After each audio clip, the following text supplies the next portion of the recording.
Now, the former president of the Nigerian Bar Association and governorship candidate of the Labour Party, Olumide Akpata, is looking forward to becoming the next governor of Edo State in the 2024 gubernatorial election scheduled next month.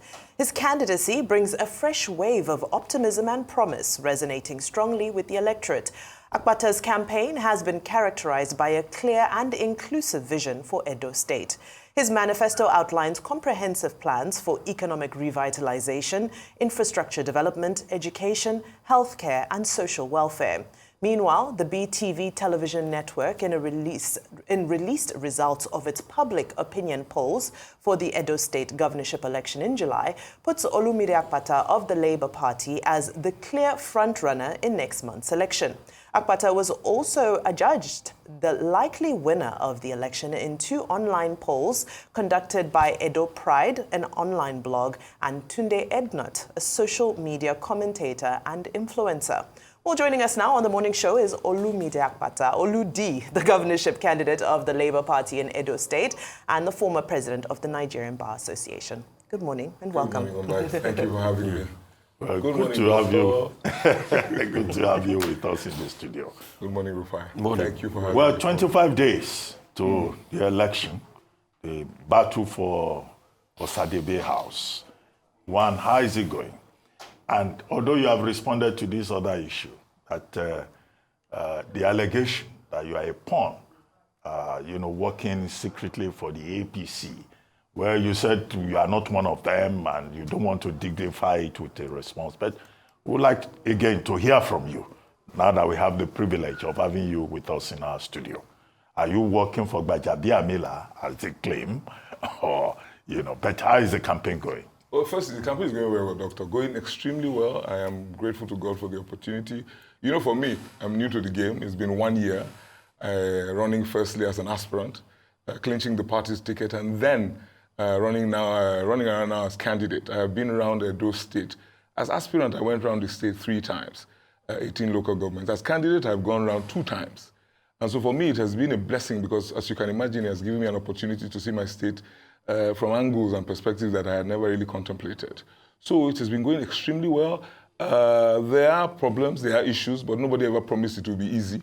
So we are doing our best to surmount these, but it has been an exciting outing, and the people are accepting the message, and people hope is being rekindled amongst our people. Because as you can imagine, after the experience of 2023, there's despondency in the land, there is despair, and some of them very difficult for them to believe. So we're trying, but now I think we've crossed that hurdle. Am I a pawn? They say now tree won't get better fruit under the stone. So if I not get fruit, nobody goes stone me now. When we started, I was supposed to be Obaseki's agent, and I had to come to this studio to debunk that. And now I'm being fingered as APC's spoiler, brought into the race by APC. And these not very smart people had to resurrect pictures and videos of my meetings with Femi Bargepole when he was Speaker of the House of Representatives and I was President of the Bar. We had an MOU with the House at the time to battle police reform issues.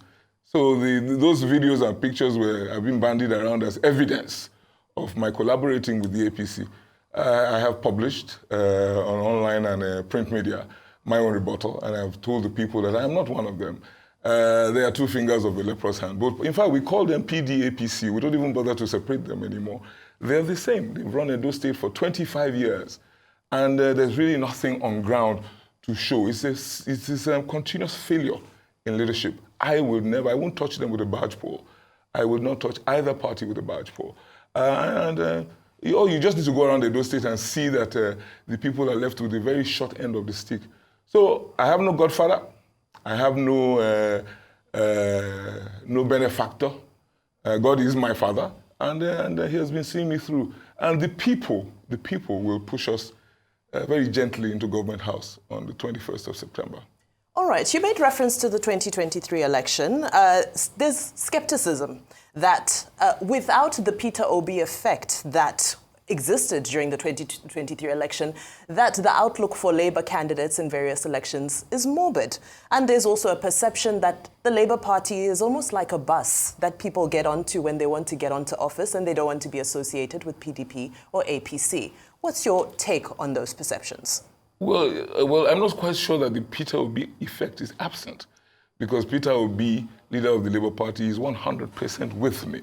He has come to Benin City a number of times to campaign with me.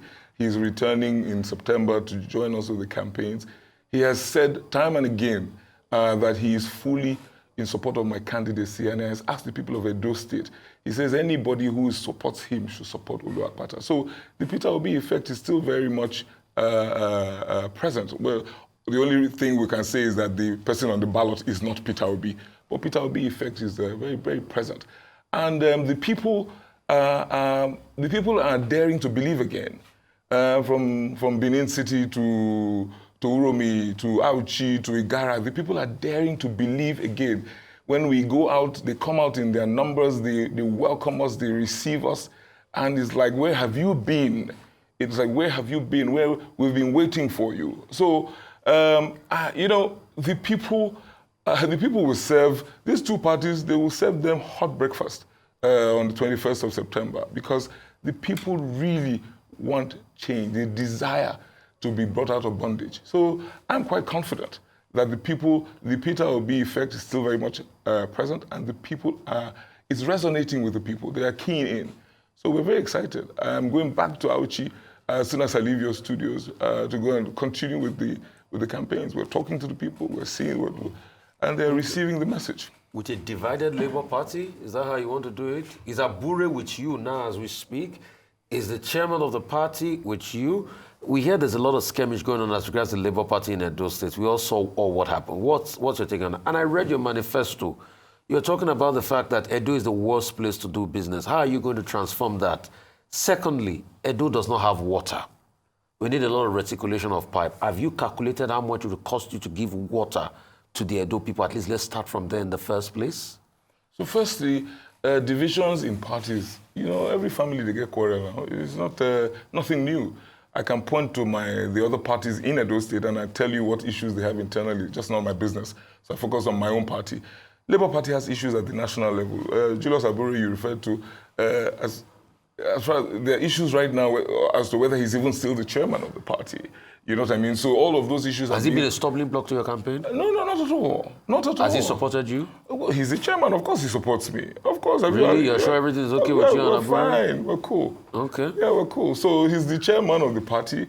Labour has issues. I'm a lawyer. I've been one for 31 years. It's part of my job to resolve disputes. So we as party members are trying to... You know the issues with the NLC. Yeah. At the national level. It has cascaded to the state level. There are court cases. So I'm very hesitant to speak to these issues because at the Federal High Court before my Lord Justice Obiozo, there's a case But there. Abure has not come to lift your hand up or campaign with you. Peter Obi has come. But Abure, you see the problem, right? Like I said, I don't like to speak to the issue, but Abure, INEC, Labour Party, there are issues as to his whether or not he's still chairman. So I'm sure he'll be hesitant to come at this time when these issues are being sorted out. Because number one, the convention that was held in Nnewi, INEC did not monitor it. So it is being bandied around. I've been busy with my campaign, but the one when I did hear is that it is being said that convention was not properly conducted. So, and that his tenure has come to an end. NLC has made their own, they put their own submissions forward. So these issues are being resolved internally. So it will be very difficult for a party chairman to now come to Benin to join in the campaign when he's he roofed the leak now. You know what I mean? So he has to deal with. But it's issues. from Edo State, so let's not It's forget. from Uromi. But let's talk about water. Yes. Have you put a cost to how much it would take you to get water for the people? And secondly, in your manifesto, you said Edo State is one of the worst states to do business based on your assessment. What would you do to change that? And are you saying Obaseki has not done anything at all? Not based on my assessment, Rufai. Let's get it clear. In my manifesto, you talked about PEBEC. The Presidential Council on Ease of Doing Business says ranked us 37 out of 37. You know, so the current government likes to bandy numbers around, but they say I don't know the carry last. But on this occasion, Edo don't carry last. So what we're going to do is you just inspire confidence. Put the things that are needed in place so that investors, local and international, will come in. Inspire confidence. Be people focused. Spend the money. Spend the 16 billion you get every month on the issues that are for the people. Security, those things that will encourage the investors to come. It's not rocket science. Now about water, right? I don't have a number for you in terms of how much will it cost. But what I can tell you is that it is doable. It's not. My father was born in 1940 in Benin. He came to see pipe bomb water as a child in Benin, and we're talking 90 years ago. So there are things that need to be done about water supply. There are areas that the topography will not allow. You still need boreholes in certain areas in Edo Central. But generally, you can pipe water.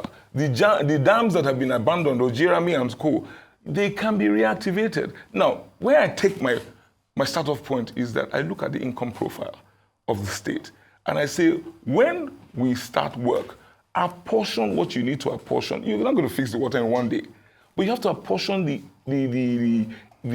resources that are required to reactivate this moribund water project. I think there's a cholera outbreak in Edo right now as we speak, right?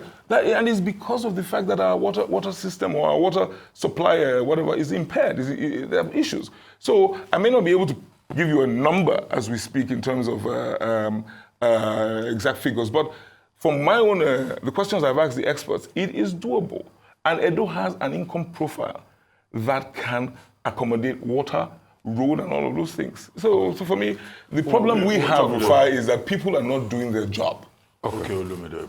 I like the way, in the course of the conversation, you've been mixing English with pidgin.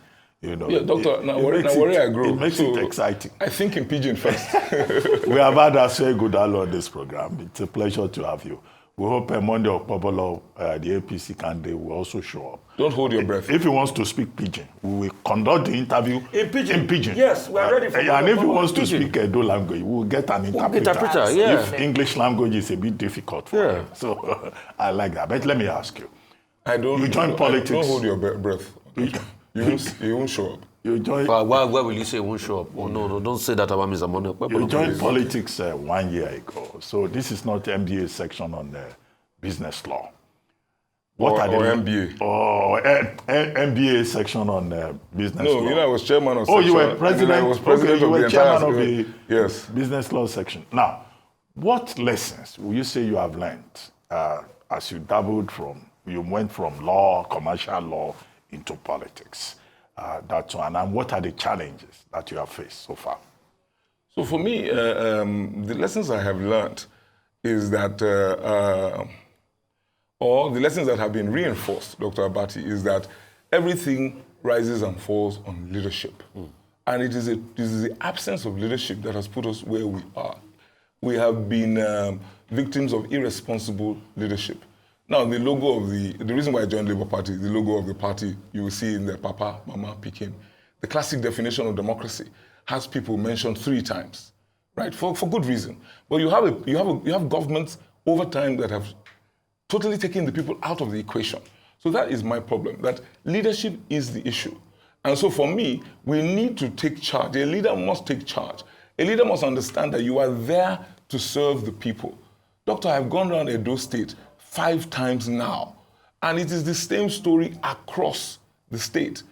Our leaders have abdicated. I went to a school, Uhi Grammar School in Uhonda local government, founded in 1970 by our father, Osaibovo Gwemudia. It looks like a war zone. Leadership, what I have learned is that our government are wicked, irresponsible, and I'm referring particularly to the current PDP government in Edo State. And it's quite disappointing because the individuals who run Edo State came from the private sector like I did. And for me, I'm just surprised at the neglect. And I watched the PDP candidate yesterday trying to separate himself from a government that he has served as chief economic advisor for almost 8 years. It's unbelievable. So I have learned the lesson that it rises and falls on leadership. And that if good leadership can show up, like we have seen in Abia State with Alex Oti, my friend, good leadership can show up as we saw in Anambra, as we see, and it's not, there's good leadership in some PDP states. On the 29th of May this year, I watched on television when Governor Fintiri commissioned a phenomenal project in Yola, commissioned by our father, Baba Obasanjo. What used to be a roundabout like you have in Ramat Park in Benin, in Jimeta, in Yola State, converted into it's a modern spectacle of a road. Go to Benin, you find no monumental, no project of note. It's ridiculous. So that is the first, that's the lesson I have learned, that, and it reinforces my belief. It tells me that we have made the right decision to come into government, into politics, to provide leadership for the people. It's one day at a time. Edo State earns 16 billion a month. I'm the first to admit that the IGR has been improved upon by the PDP government. But you know that what that means, doubling your IGR, you know that you are burdening the people and the citizens to get to that point. Taxation and so on. When I say people, I mean natural and corporate. You have burdened them. The least you can do is show them what you have done with that extra money you have collected. Aggregate 16 billion every month. And you don't find, if you see, I can send you clips, my videos, gone round.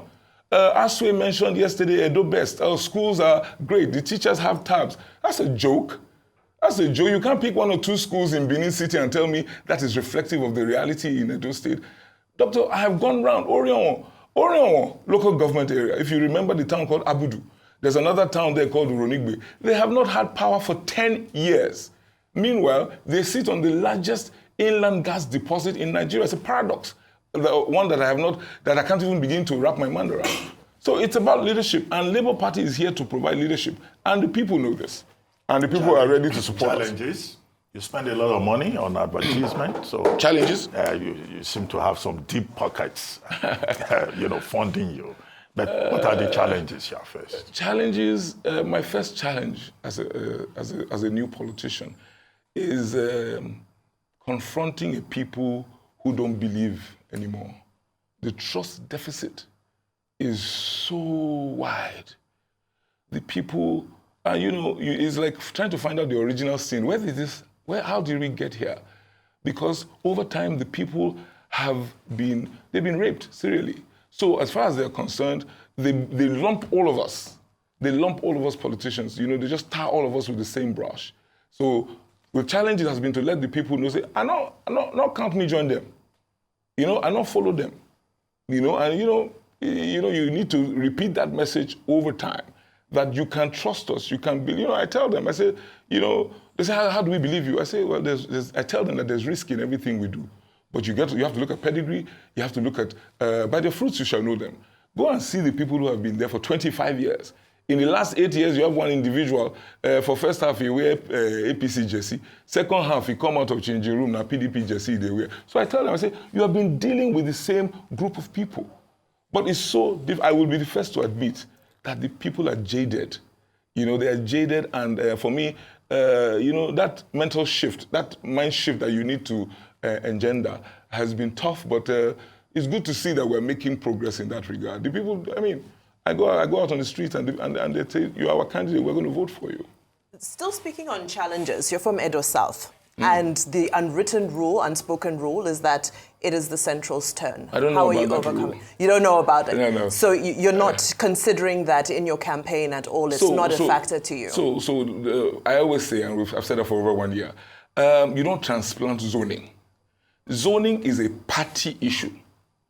Zoning is a party issue. So maybe PDP and APC have zoned to Central, and that is why they have Central candidates from Central.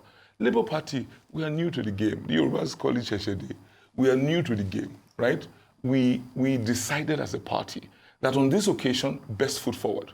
We will not circumscribe ourselves to any part of the state. So our primaries were thrown open to every part of the state. So you had more people from Central participating, and then I was there and others from North. And then I emerged as the candidate, and they said, okay, now we can set the clock. Now that an Edo South man is running, and if we're successful, next time around, we will get somebody from Central or elsewhere. You can't, they're not work for Leventis and then you're going to collect your salary from a UTC. It's not done. We are of the Labour Party. And by the way, the message that I send, I pass along as I travel. I just returned, I was in Ekpoma. a couple of days ago, met with the lecturers at the Ambrose Ali University, iconic university named after our father, Ambrose Folorunso Ali, totally decimated, actually decapitated by the current government. Lecturers have not been paid for 32 months, some lecturers. Then Chris Naihare, the Commissioner of Information, comes out and issues a very, very tepid rebuttal, when the facts are there. I mentioned that school because that school is a very, very, very pivotal institution in Edo Central. It has been abandoned and neglected. So it's not about development, it's not about tribe. Edo Central, right, has had 3 federal ministers of works. Chief Aneni, Senator Ogbesia, Architect Michael Nolo-Ememe. You would have thought that since they come from Edo Central, now Soso Expressway and flyover will go see for Edo Central. You can't even get around Uromi, the roads and everything. So this is what I tell those who come, my people from Edo Central, who present the same issue. Oh, it's the turn of Central. We run a democracy. We run our democracy on party But are people's mindsets receptive to this? Oh yeah. Even in Edo Central, they have come to accept that. Hey, listen, yeah, it's a good to have, and because the way politics is run in Nigeria, you want your own to be there because these horrible politicians, when they get there, they concentrate on their own part of the state. So the average man comes to believe that until my own reach there, we're not going to see anything. So you might as well get my own person there. But we've told them, Labour Party, there will be an even distribution of amenities of development and positions, because a lot of them are eyeing positions and so on and so forth. Okay. So, and the people believe. Real quickly, I'm happy you talk about Edo Central. A couple of times, I've also taken a tour around Edo Central, from Iruwa, Iromi, down to Ubiaja, going up to Ikeke. That's how much I've traveled across that length and breadth. The road is really despicable. It's horrible. But the question is, have you put a cost to it? I keep asking the cost to it because if you don't plan, if you don't make a cost around things, have you put a cost to it, how you're going to fix it? How much are you going to get? Secondly, I'd like to ask, are you having talks, attacking Labour Party, just like the PDP claimed yesterday that some talks are attacking them and the police too had been working against them and all of that? Thirdly, let's also talk about infrastructural development and the state of education and healthcare in Edo State. Edo State boasts, Federal Infectious Disease Hospital in Urua and a couple of other government establishments. You have UBTH and the likes, that doctors are on strike and all of that. But the problem, and constantly has always been, primary health care. As we speak, how many primary health care centers have you mapped, for redemption in the state? How much are you going to be deploying towards drugs and medicaments and other products for the primary health care center? The question on the menu. So I said primary. I first talk primary health care center. No, that's not the last one. No, okay. So first one. The first one, all the road. Yeah. So you don't put cost on the issue of roads. Secondly, primary health care, and third, our talks are rising. So on the issue of roads, right? I'm happy that Edo Central roads, Edo State roads are in the decrepit state. So with regard to costing, what I know is that Edo can afford to fix her roads, federal, state, or whatever. Right? I think it's a thing of monumental shame that you find that this current government will put a signboard on the road, on a federal road, and tell the people, please bear with us. This is a federal road. Disgraceful, right? Now, on the issue of affordability, my own issue is affordability. These are some of the roads. You see how bad they are? Yeah. And I had to go on all of them. Yeah. Chris Naihare, the Commissioner of Information, I went to his own village, right? You can't, on the screen right now, you have Uhi Secondary School. That is a school that you would think that school is shut down. It's still is in session. But let me focus on your question. Your question on the issue of roads. You extend that earns 16 billion. I sat down with Peter Obi because I'm a student now and they take lessons. Former governor, what did you do? Because the issue is, firstly, look at the income profile of the state. 9,000 kilometers of roads, some about 700 or I don't know how many. 700, close to 800 are federal roads. Yeah. Now, let's start with federal. Look at Ologbo. Ologbo is a state that is straddled by a town straddled by 2 states, PDP states. The other day, a tanker killed over and petrol spilled on the road. Because the road is bad, 400 plus people died, right? Avoidable. You look at the income profile. What did Peter Obi do in Anambra? Just hold on. Yeah. You call a consortium of road construction companies. Standard procedure. Ebano did it in Enugu State, call Strabag and others. Call them together, parcel up the state into senatorial districts, right? Senatorial zones. And kilometer by kilometer, you start fixing the roads. You don't do it every day. You start fixing, you don't do it all in one day. You start fixing the roads kilometer by kilometer.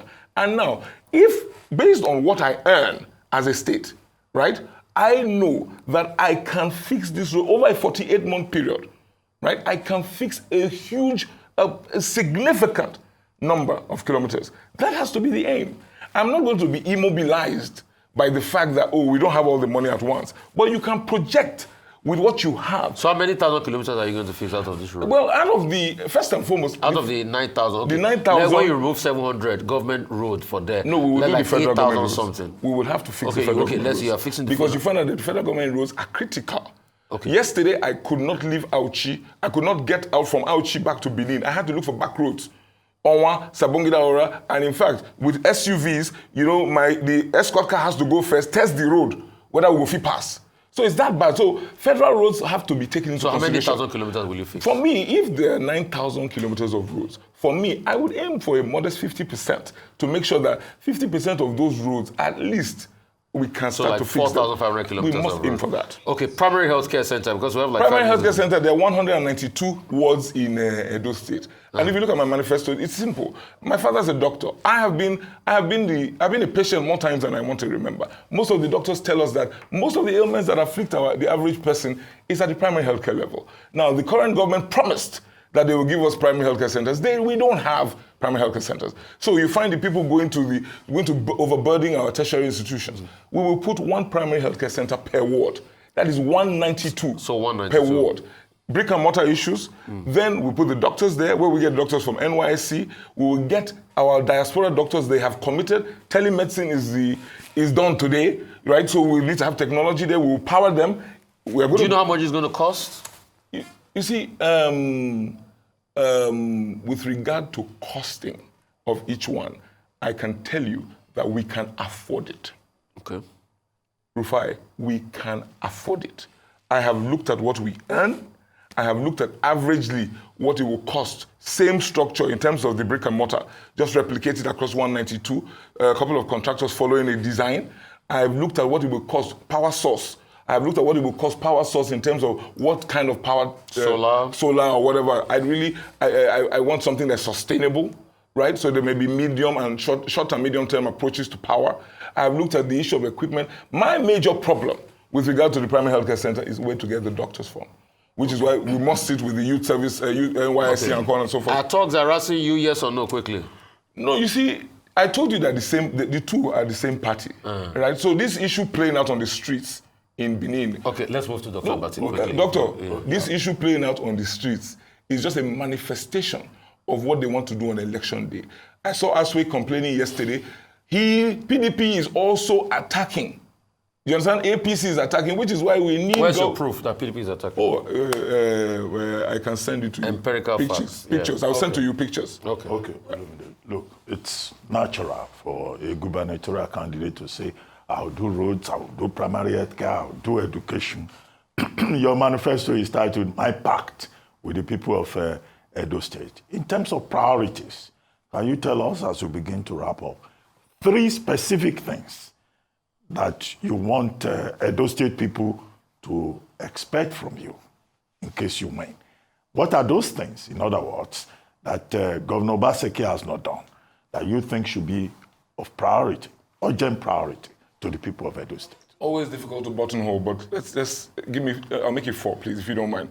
Number 1 is electricity. Number 1. Luckily, we're very fortunate now that the electricity generation has been moved to the concurrent list, so states can actually generate power. Aba has power now 24/7. Electricity is critical, and that we're going to fix, right? And we're going to make sure that Edo is lit up, right? So that is important. I've been a lawyer practicing electricity law for many years, so I understand the sector. So number 2 will now be agriculture. We're going to ignite a revolution in the agricultural sector.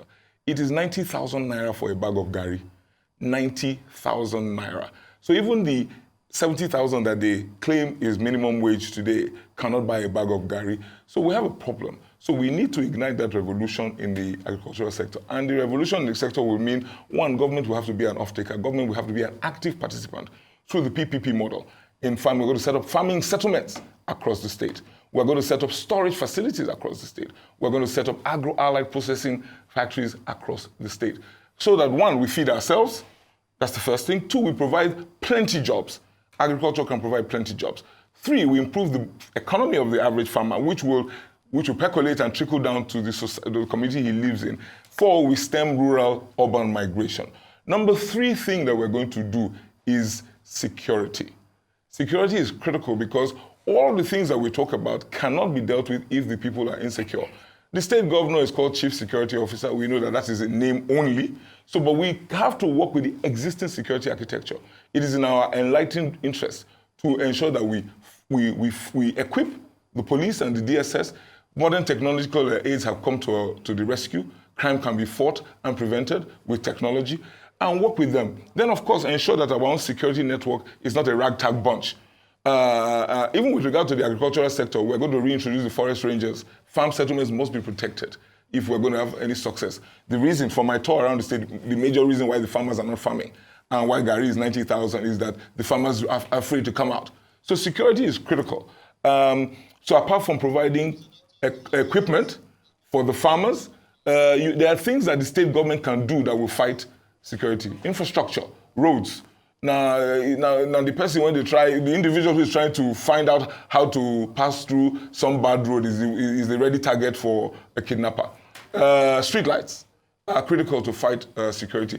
Number four, why I asked for number four, Doctor, is education and health. Those two have to be dealt with because our greatest assets are our human resource. And those two things directly impact on human capital development. So education, we are going to deal with brick and mortar issues because the environment for learning is as important as the learning itself. And I've already mentioned what we intend to do for health. Okay, I asked for three. You've given me not four, six. I gave you electricity, 3 plus 2. Agriculture, security, health and education as one. Infrastructure, education, health. Very difficult. Thank you very much. But Doctor, you said something that it is common for politicians to just talk. I agree with you. But this particular individual, we're not just talking. That is why we're going to make sure that people trust again. And we're going to walk the talk. That is the failure. That is what's absent in politics and governance in Nigeria. Well, thank you very much, Olumide Akpata, gubernatorial candidate of the Labour Party in the upcoming September 21 election in Edo State.